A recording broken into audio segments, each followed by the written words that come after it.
Chelsea Mitchell is one of the fastest sprinters in the country. She's the blonde with a red shirt in the middle next to Terry Miller, who ran on the boys' team until about 3 years ago.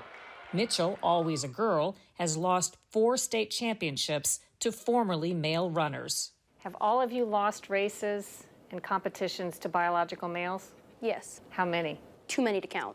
Today, we investigate the transgender divide. We actually had the conversation of not planning anything this year.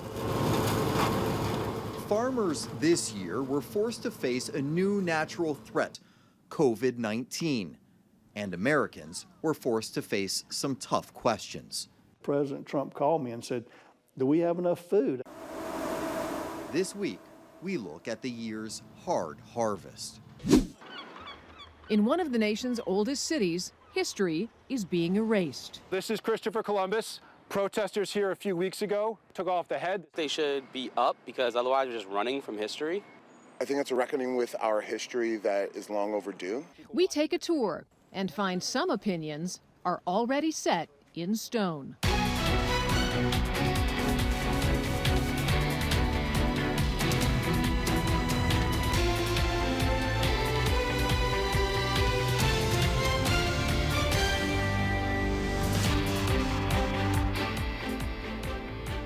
Welcome to Full Measure. I'm Sharyl Attkisson.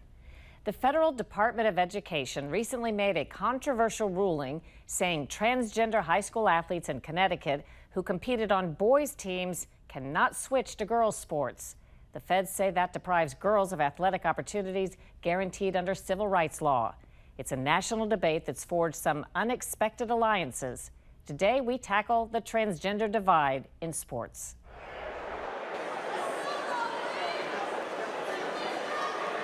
We were there last February when the high school athletes lined up in New Haven, Connecticut for the 55-meter dash at the state track and field championships. Chelsea Mitchell, the blonde with a red shirt in the middle, was positioned next to Terry Miller, orange top, blue shorts, who ran on the boys' team until about 3 years ago. Same with Andrea Yearwood. In 2018, months after both athletes switched over from the boys' team, they dominated the girls' state championships, placing first and second. Together, they've won 15 state championship races since 2017. Here, they're speaking to ABC. At what point do you decide, actually, it's more appropriate for me to be on the girls' team and competing with other girls? I decided that the summer before 9th grade. But what some see as an important step forward for transgender athletes, others see as infringing upon the rights of non-transgender girls. Have all of you lost races and competitions to biological males? Yes, we all have. Okay. How many races? Too many to count. Chelsea Mitchell is one of the fastest sprinters in the country. She's shown here in 2018, losing the 55-meter dash to Miller in red on one side and Yearwood on the other. The next year, Mitchell again loses to Miller in orange and Yearwood to the left. It's been very unfair for me and the other girl competitors to race against them. I personally lost 4 state championships to all New England awards and countless other opportunities because of it. Mitchell and 2 other athletes, Alana Smith and Selena Soul, have filed a federal lawsuit challenging the Connecticut policy that lets students switch from the boys' team to the girls' team without surgery or hormone treatments. I would say that it's unfair that us biological females have to run against biological males and that we really just want fairness in our sport and we just want change to happen.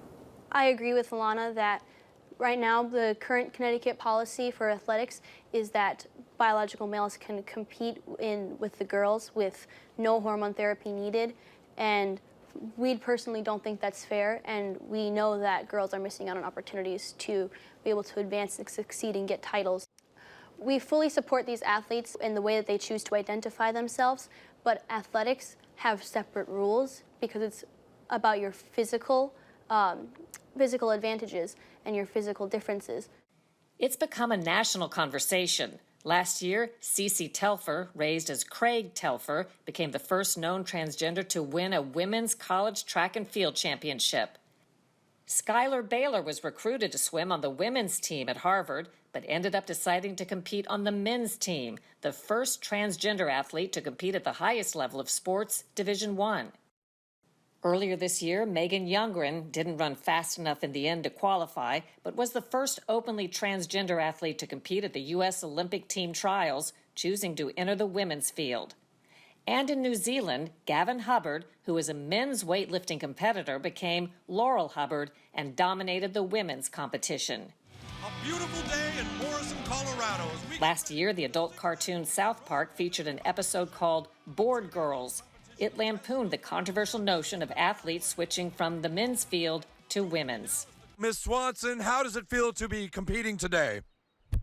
I can't tell you how free I feel now that I've started identifying as a woman.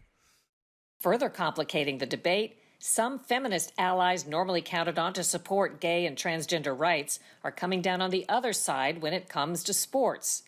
Tennis icon Martina Navratilova is outspoken, saying transgenders are robbing women of hard-fought opportunities and threatening women's sports as we know them.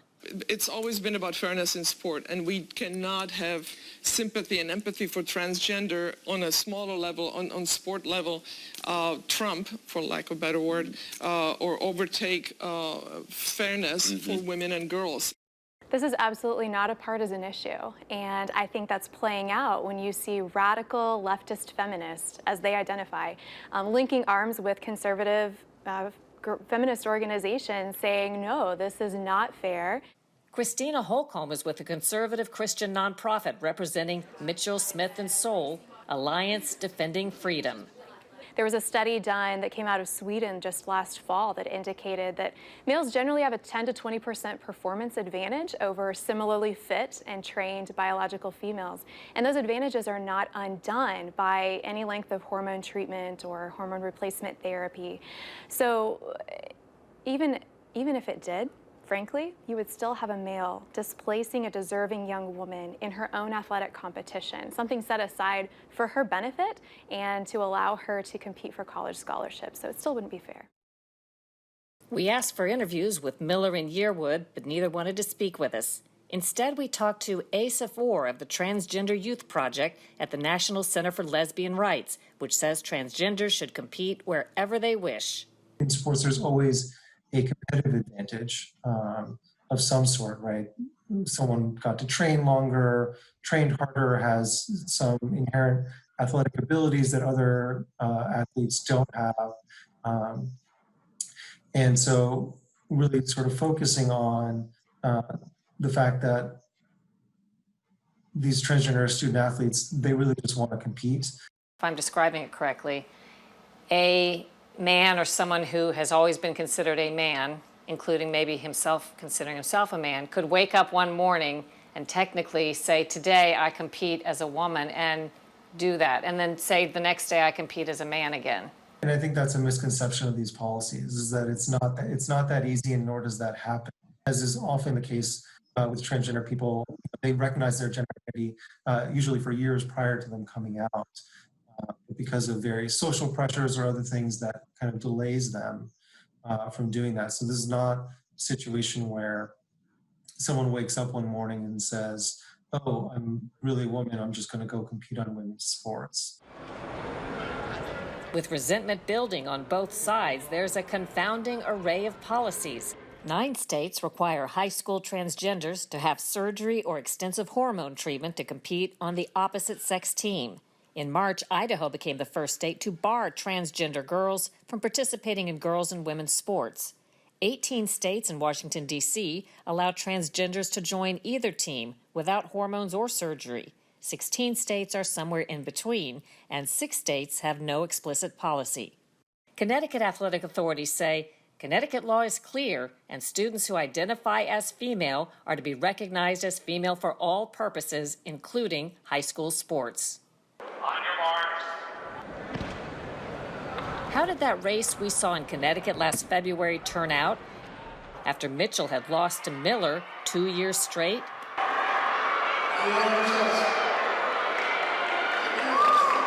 This time, Mitchell wins. Some say that proves transgender athletes do not have an unfair advantage. On the other hand, critics say whether a transgender athlete takes first, second, or third place, it's taking a spot from someone else who would have had it. Next on Full Measure, COVID is making it a tough year for American farmers. This year's difficult harvest next.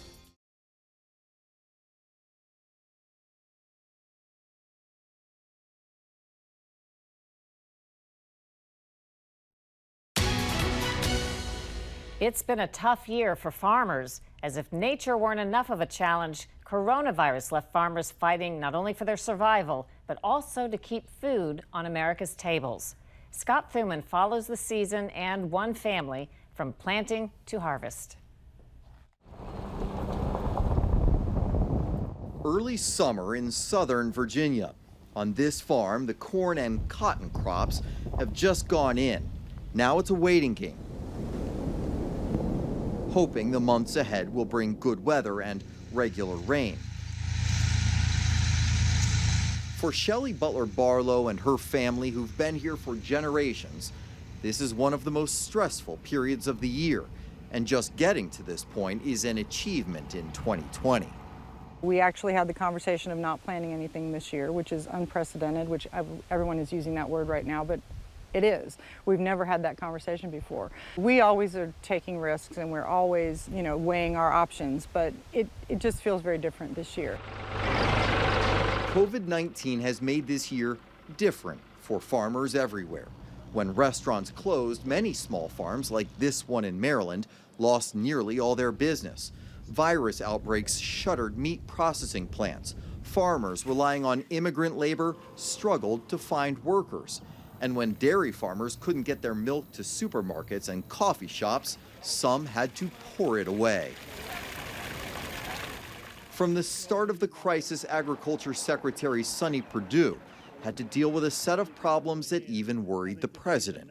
And the President Trump called me and said, do we have enough food? I mean, is the United States going to run out of food? You can imagine, as we saw the meat cases kind of go down at one point, what kind of panic and terror that could have really led to had that been allowed to continue. Were we close to a point that was critical on that issue? We were close to a point in our meat processing plant with the COVID infections of the employees there.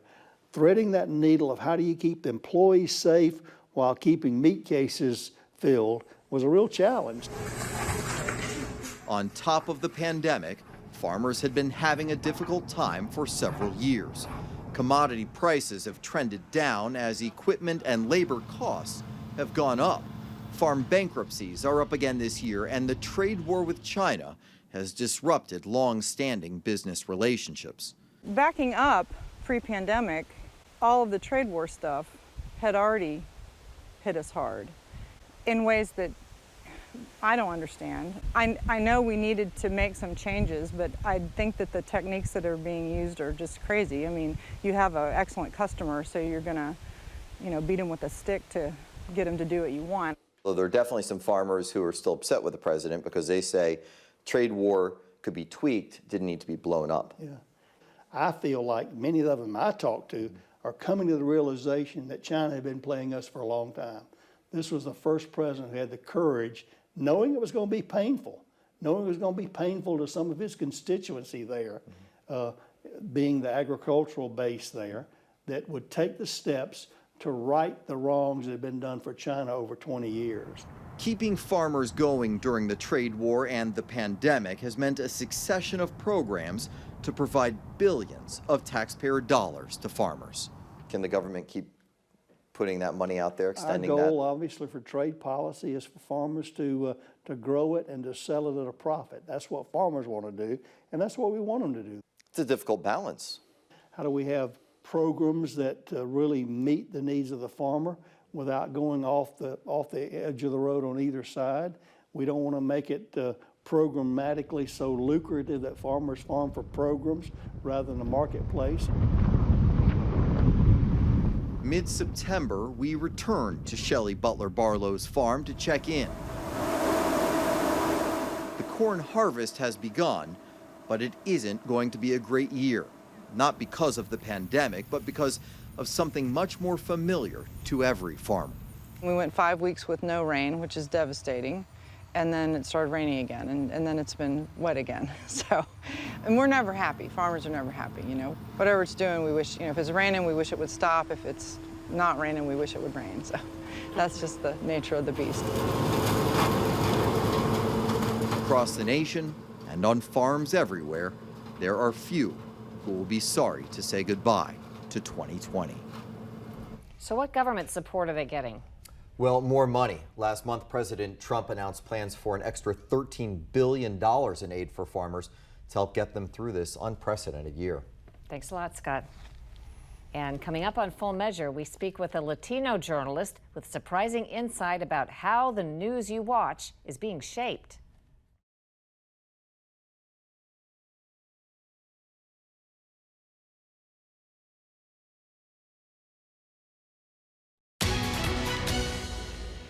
On Full Measure, we've reported on the many factors impacting, even slanting, how the news is reported. Today we hear from Ruben Navarette, a nationally syndicated Latino columnist who worked in journalism for 30 years. He has some eye-opening personal insight into how the news is shaped today. You have talked about the fact that you don't fit neatly into an expected box as a journalist. Explain what you mean by that. Well, I think as a Latino journalist in particular, you have to deal with the numbers here. Latinos are, on the one hand, 60 million people in this country. They're the largest ethnic group.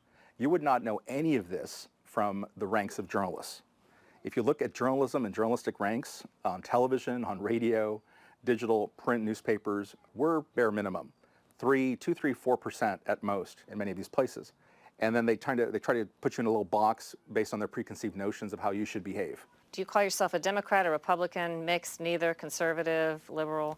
I come from the Sharyl Attkisson School of Journalism that says you shouldn't have to choose. I'm an independent journalist. I am effective, most effective, when I'm calling balls and strikes. When you look for a job as a journalist, do you feel as though they also want you to feel writing about a certain thing a certain way and that they can count on you to feel a certain way? Yes. But you don't always, so what problem has that posed? I've been fired 8 times in the course of 30 years. I have many more opportunities than I've lost, so I'm grateful in the overall. But yeah, I've been fired because there are people who have a certain rigid notion of what I'm going to be like, and I don't often fit that role. So it's really kind of man without a country. It's a very interesting phenomenon to go through. And one example I can think of, I was at CNN for a number of years, and I was covering Barack Obama and the Obama administration's really terrible record of deportations. Over 8 years, the Barack Obama administration deported 3 million people, separated families, put kids in cages. And I was told by my boss I needed to stop writing about that. People are tired of reading about that. People are tired of reading about how Barack Obama, a Democrat, the first black president, has deported 3 million people, most of them Latino. And what that editor meant to say was people here are tired of hearing of that, not people out there. People in CNN, in the building, on the staff, are tired of you saying that. So ultimately given a direct order not to write about that anymore. And I wrote about it, I continue to write about it until I no longer work there. Do you feel as though they would be happy if you wrote the same thing about the Trump administration? Delighted. Delighted. I had no way of imagining how enthusiastic my colleagues would become. A lot of white liberals in New York City and Washington, D.C. who run media have found suddenly the compassion and love in their heart for immigrants they didn't know was there. Because for 8 years, they didn't give a crap about the fact that a Democrat and a black president was deporting all these people. But now that Trump is there, man, do they care and do they love immigrants. We talk about how this impacts you, but of course this impacts the product that people see and the news that they get. Right. What do you say to them? This idea somehow that somebody promised them that they'd get the full story is nonsense. Nobody made that promise. They may have assumed it. They may have wanted that to be the case, but I think they have to live with the choices they've made. If you want to only watch one and be siloed in your news, your consumption of news, don't be surprised when you only understand half the story. So digest your news, watch your diet. We're very careful about what we put into our bodies. We should be just as careful about what we put into our heads. You can catch Navarette's nationally syndicated columns twice a week in 150 newspapers belonging to the Washington Post Writers Group. And still to come on Full Measure, we go to one of America's oldest cities for the new debate about erasing history.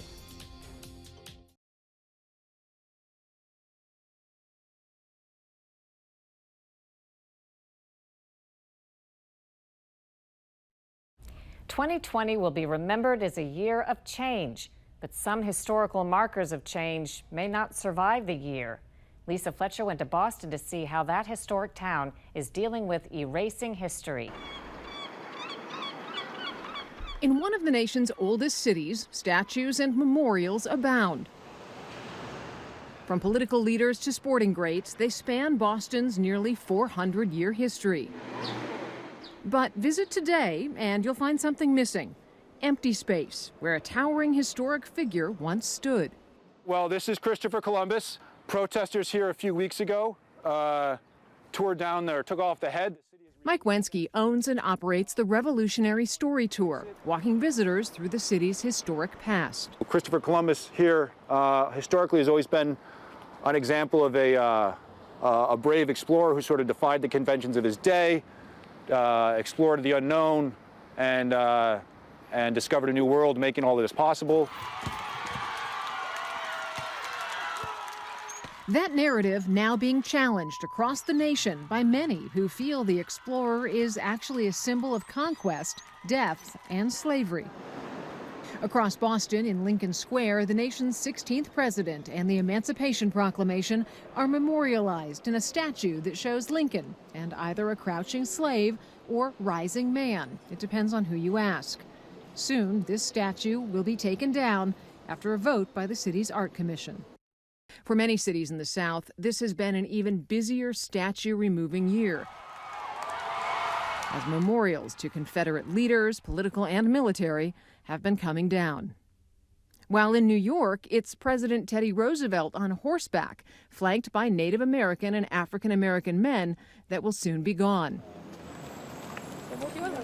Back in Boston, America's first president is also being debated because George Washington, whilst a revolutionary hero, was also a prominent slave owner. Passers-by have strong opinions. I mean, everyone's entitled to their opinion. I still think they should be up because otherwise we're just running from history. I think it's a reckoning with our history that is long overdue. We put up monuments to people who are, for lack of a better term, slavers and rapists and genocidal maniacs. It's some of the best people watching the city. And for Mike, the walking tour guide, statues and monuments aren't nearly as important as the history and facts they point to. The challenge of history, the beauty of history, the whole art form of history is how do you interpret those facts. And with a statue, without a statue, I can give people history. For Full Measure, I'm Lisa Fletcher in Boston. Next week on Full Measure, coronavirus is surging in some parts of the country. We take you to one of the last places to get its first case of coronavirus. I mean, this ain't the end of the world, but you can see it from here. What hasn't changed and what they say they learned from watching everybody else deal with coronavirus first, next week on Full Measure. Until then, thanks for watching. I'm Sharyl Attkisson.